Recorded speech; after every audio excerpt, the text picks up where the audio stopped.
I am starting my video with a quote from The Little Princess, written by Frances Hodgson Burnett.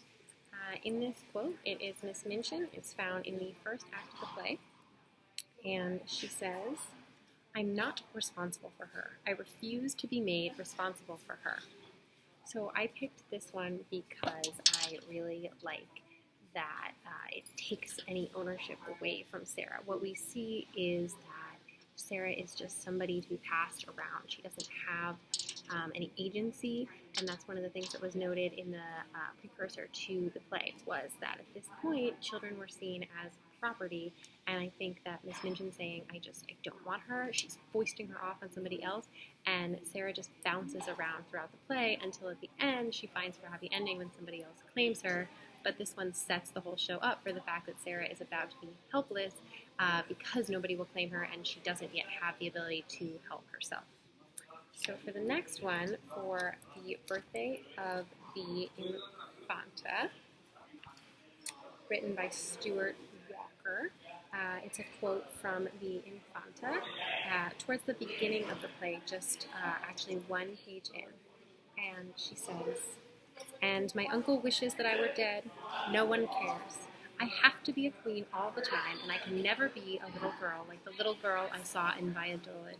She just played, and no one corrected her every moment." I really liked this one because this was such a play of dualities that we can see here exactly what she knows she could be and exactly what she knows she has to be, and that middle area leaves us with the ability to know exactly what she isn't. She doesn't get to be a child. She knows she is a child theoretically in age, but that she is the Infanta, she is the queen, and so she doesn't have any of that. So where we see Sarah is nobody's property, and thus she is childlike and unable to take care of herself. The Infanta must take care of herself because her childhood has been taken from her.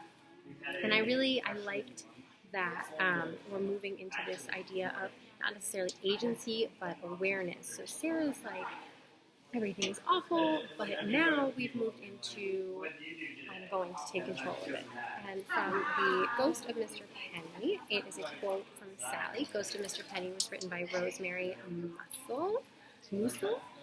And Sally, on page 196, says, "I'm afraid so, Mr. Bill.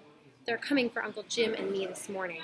And I really liked that because she's not thinking independently, but again, we see that she can't do it. Sally finds the piece of paper, but somebody else has to show her what it means. And so as we move forward, the child is gaining agency, but still not making their own decisions.